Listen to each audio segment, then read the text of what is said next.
Hello అండి, నమస్తే. నేను ఈరోజు పిల్లలకి ఈవినింగ్ స్నాక్స్ కింద సోరకాయ గారెలు అయితే వేస్తున్నాను. ఈ గారెలు చాలా టేస్టీగా ఉంటాయి. మీరు కూడా ఒకసారి ఇంట్లో ట్రై చేసి ఎలా వచ్చిందో నాతో కామెంట్ బాక్స్లో చెప్పండి. ఇలా సోరకాయని క్లీన్ చేసుకొని పీల్ చేసి 4 ముక్కలుగా కట్ చేసుకొని తురిమేసుకొని పక్కన పెట్టేసుకోండి. ఇప్పుడు మనం తురుముకున్న సోరకాయ తురుముని ఒక్కో బౌల్లో వేసేసుకోండి. దాంతోపాటు ఒక 4 పచ్చిమిర్చిని ఇలా చిన్న చిన్న ముక్కలుగా కట్ చేసి వేసేసుకోండి. ఇంకా కొంచెం కరివేపాకుని కూడా ఇలా చిన్న చిన్న ముక్కలుగా కట్ చేసి వేసేసుకోండి. తర్వాత కొంచెం కొత్తిమీరని కూడా నీట్గా క్లీన్ చేసేసుకొని దీన్ని కూడా చిన్న చిన్న ముక్కలుగా కట్ చేసి వేసేసుకోండి.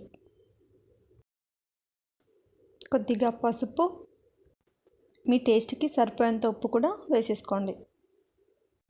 మేమైతే సాల్ట్ చాలా తక్కువే తింటామండి. మీకు కావాల్సినంత మీ టేస్ట్కి తగినంత సాల్ట్ అయితే మీరు యాడ్ చేసుకోండి.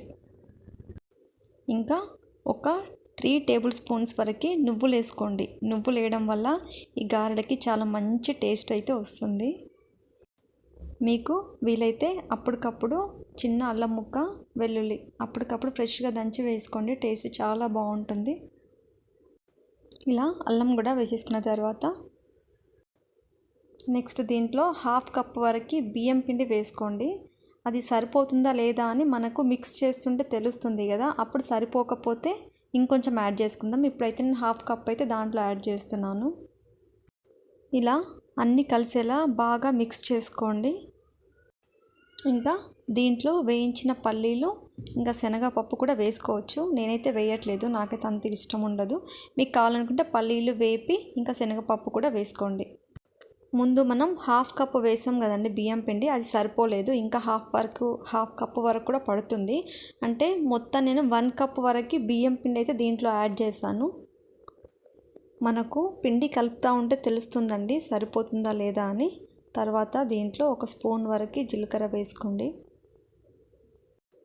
ఇవన్నీ కలిసేలా పిండిని బాగా కలుపుకున్న తర్వాత ఇక్కడే టేస్ట్ చూసుకొని ఉప్పు సరిపోకపోతే కనుక ఇక్కడే కొంచెం ఉప్పు కూడా వేసుకొని బాగా కలిపేసుకోండి. గారెల కోసం పిండి అయితే ఇలా ఉండాలండి. మరి మెత్తగా కాకుండా మరి గట్టిగా కాకుండా ఇలా నార్మల్గా ఉంటే సరిపోతుంది. పిల్లలు మార్నింగ్ బ్రేక్ఫాస్ట్ కంటే మధ్యాహ్నం లంచ్ కంటే కూడా ఈవినింగ్ స్నాక్స్ కోసమే ఎక్కువ వెయిట్ చేస్తారు. వాళ్ళు స్కూల్ నుంచి పాపం చాలా ఆకలితో వస్తారు కదా. నెక్స్ట్ స్టవ్ ఆన్ చేసేసుకొని కడాయి పెట్టేసుకొని డీప్ ఫ్రైకి సరిపడంత ఆయిల్ వేసేసుకోండి. ఆయిల్ వేడైన తర్వాత ఇలా చిన్న చిన్న గారెల్లాగా పల్చగా ఒత్తుకొని ఆయిల్లో వేసేసుకొని డీప్ ఫ్రై చేసుకోండి. స్టవ్ని మీడియం ఫ్లేమ్లో పెట్టుకొని గారెలు వేసుకోండి. లేదంటే లోపల పిండి పిండిలాగా ఉండిపోతాయి ఉడకకుండా.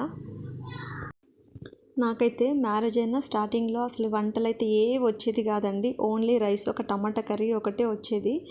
మ్యారేజ్ అయిన తర్వాత సిటీకి వచ్చిన తర్వాతే నేను మా ఫ్రెండ్స్ దగ్గర పక్కన అలా చూసి నేర్చుకున్నవి ఇవన్నీ. మీరు కూడా పిల్లలు ఈవినింగ్ స్కూల్ నుంచి వచ్చేసరికి ఇలా స్నాక్స్ చేసి పెట్టారంటే చాలా ఇష్టంగా తింటారు. టేస్ట్ అయితే చాలా బాగుంటాయండి. మీరు కనుక నా వీడియోని ఫస్ట్ టైం చూస్తున్నట్లయితే నా వీడియోని లైక్ చేయండి, షేర్ చేయండి, సబ్స్క్రైబ్ చేసుకోండి. Thank you for watching. Bye.